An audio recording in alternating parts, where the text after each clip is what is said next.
Yet another sobering assessment today on our defence preparedness or lack thereof from the man widely regarded as the father of Australia's defence policy, saying that there's now a yawning gap between the potential threats we face as a nation and our readiness to launch any defence.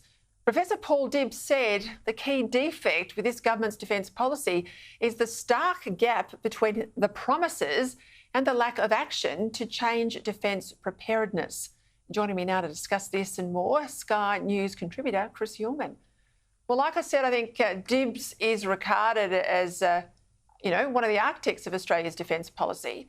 He says that the actual size of the ADF is not much larger than when he wrote our last big major review in 1986.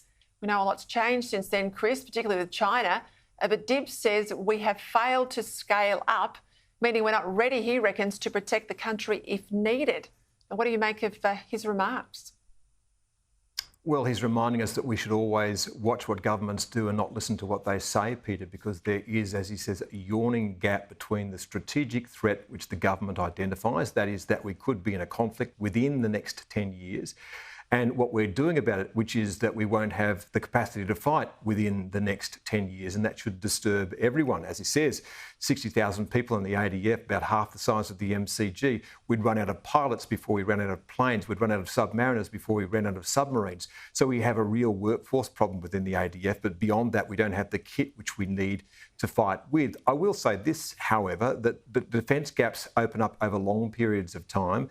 And if you just look at the saga with the submarines, and you were there for some of this, we were supposed to get those submarines from Kevin Rudd starts it. We're going to have 12 submarines, and then Julia Gillard cuts it to 6, and then the subs are going to come from Japan under Tony Abbott, and then Malcolm Turnbull has a bromance with Emmanuel Macron, and they're going to come from France, and then they're going to be nuclear submarines, which are coming apparently from the United States.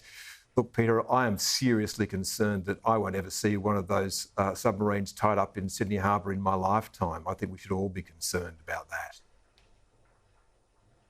One of the reasons Abbott liked the Japanese sub, because we were looking for an off-the-shelf build. He was hostile to the defence bureaucracy, wanting to sort of, you build something in Australia, more pork barrelling for South Australia in particular. He wanted them in the water as soon as possible. We saw that report yesterday, Chris, that we had about 4 or 5 years under the Rudd-Gillard regime. We didn't have a sub to put to sea. Yes, and I think you've really put your finger on it there. What's happened with defence policy too often is it's become industry policy, and it's sprayed out around Australia. Yeah. So if you really are serious, we do need to start getting some things just off the shelf. It would be great if we could make them here in Australia, but something as sophisticated as a submarine, which is about as sophisticated as a rocket you would fire to the moon, well, that's not something we have the skill set for here. If you want it quickly, it has to be built overseas, and maybe all of them have to be built overseas. And that's unfortunate, but if we're going to defend the nation, we need to do that. Before that, Peter, I think we need to essentially have area denial in and around the coastland of Australia. That we need to do what China did when they were sailing aircraft carriers through the Taiwan Strait. When the Americans did that, the Chinese just put in area denial weapons. They turned the mainland of China into a giant base, and then they spread out and they turned islands in the South China Sea into a giant unsinkable aircraft carrier. That requires a bit of will in Canberra. I've not yet seen that. We hear them talking tough about immigration. Key to that, obviously, is reducing the numbers of Chinese students and, other students, but it is a lot of Chinese kids coming to study in Australia. I don't reckon they're going to take China on. We've got Premier Lee arriving here in the middle of June. Give me your odds. Do you reckon Albanese is going to get in the room behind closed doors and say, hey, I know you're cranky about our decision on Chinese students, but you're going to have to wear it? I don't think so. Well, he should deal with the Chinese the way the Chinese would deal with us, and that is we'll decide who comes to Australia in the manner in which they come. You would not be telling the Chinese which students can go to China. You shouldn't be telling an Australian government what to do, but this is all par for the course when it comes to the relationship with China. Essentially, the way that it works is that China tells us what it would like, and we say, yes, thank you very much, and if we don't, then China gets annoyed. I'd like to see the Vice-Chancellors taken on, Peter. Isn't the real issue in all of this that the universities have essentially built their business model around selling not degrees as much as permanent residency and citizenship to Australia? That's the pathway. 100%, Chris Uhlmann.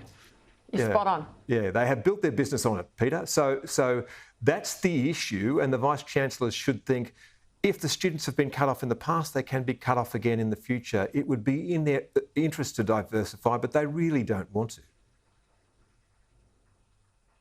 I have to say, you look at the world rankings, I think our best university is just inside the top 50.